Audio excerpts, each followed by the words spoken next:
Emotional awareness conscious பேரண்டிங்கில் ஏன் ரொம்ப முக்கியம்னு நான் எனக்கு ஒரு குட்டி எக்ஸாம்பிளோட சொல்கிறேன். இப்போ நீங்கள் வெளியே போகிறீங்க, யாரையோ பார்க்குறீங்க, someone you think very high of அப்படிங்கிற மாதிரி வச்சுக்கலாம். பட் பேசிக்கிட்டே இருக்கும் போது நிறைய கான்ட்ரடிக்ஷன்ஸ் வருது. உங்களால் உங்களோட வியூ பாயிண்ட்ஸை வந்து சொல்ல முடியல. ஏன்னா அவங்க வந்து டாமினேட்டிங்காக பேசுகிறாங்கன்னு வச்சுக்கோங்க. உங்களுக்கு எக்ஸ்ப்ரெஸ் பண்ண முடியலங்கிறப்போ என்ன ஆகும்னா நிறைய கோபம் வரும். பட் வெளியில் சில நேரம் காமிக்க மாட்டோம். அந்த ஒரு கடுப்பாக இருக்கும். ஸோ அந்த ஒரு பெயின், ஹர்ட், ஓகேவா, ஏதோ ஒன்று உள்ளே இருக்குது. பட் இதுக்கு பேசி பிரயோஜனம் இல்லை அப்படின்னு சொல்லிட்டு நீங்கள் பாட்டு விட்டுட்டு வீட்டுக்கு வந்துடுறீங்க. பட் என்ன ஆகும்னா அந்த பெயின் அண்ட் ஹர்ட் வந்து உள்ளே இருக்கும். நம்ம அந்த என்ன சொல்லியிருக்கலாம், இப்படி பண்ணியிருக்கலாமே, அவங்க இந்த மாதிரி சொல்லியிருக்கலாமேங்கிற டயலாக்ஸ் வந்து மைண்டில் ஓடிக்கிட்டே இருக்கும்.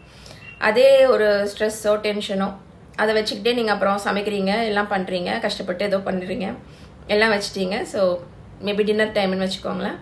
அப்போ எல்லோரும் சாப்பிட வராங்க. இப்போ குழந்தை வந்து பார்த்துட்டு என்ன இது பண்ணியிருக்க, வேற பண்ணலையா அப்படின்னு கேட்குதுன்னு வச்சுக்கோங்க. உங்களுக்கு அப்போ வரும் தெரியுமா, அந்த உள்ளுக்குள்ளே இருந்தது வந்து பயங்கரமாக பெருசாகி அப்படியே நம்ம கொட்டிடுவோம். Take a pass. உங்கள் லைஃப்பில் இந்த மாதிரி நடந்திருக்கான்னு பாருங்கள், இன்ட்ரோஸ்பெக்ட் பண்ணுங்கள். என்ன ஆகும்னா நமக்கு கோவம் வேற எங்கேயோ இருக்கும், ஆனால் கோவத்தை காமிக்கிற இடம் வந்து குழந்தைகிட்ட இருக்கும். அதை நம்ம மெல்ல மெல்ல மாற்றிக்கணும். ஏன்னா குழந்தைக்கு இதுக்கும் சம்மந்தம் இல்லை.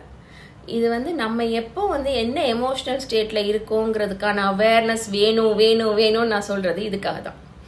One of the reasons. நிறைய பெனிஃபிட்ஸ் இருக்குது, இது one of the reasons. Thank you.